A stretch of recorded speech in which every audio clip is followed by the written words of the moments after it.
Don't download Rize ETF app before watching this.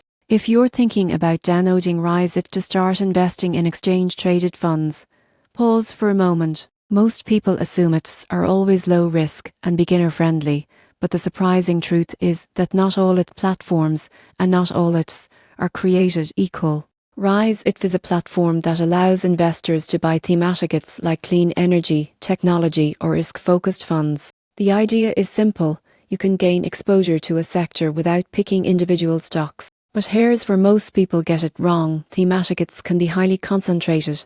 That means if the sector underperforms, your portfolio can take a bigger hit than you might expect. Another factor to consider is fees. While Rize advertises low-cost investing, the underlying ETFs themselves may have higher expense ratios compared to broad market indexes. Over time, these fees can eat into your returns, especially if you're investing smaller amounts regularly. Liquidity is another concern. Some niches on Rize may not trade as frequently, meaning you could face challenges buying or selling at your desired price, especially during market volatility. This isn't a problem with major ETFs, but it's something many investors overlook. On the positive side, Rize does offer a clean, easy-to-use interface, educational resources, and a focus on thematic investing trends. For investors who understand the risks and want to experiment with specific sectors, it can be an interesting tool. But it's not a substitute for a diversified investment strategy. In conclusion, don't download Rize if expecting a hands-off, risk-free experience.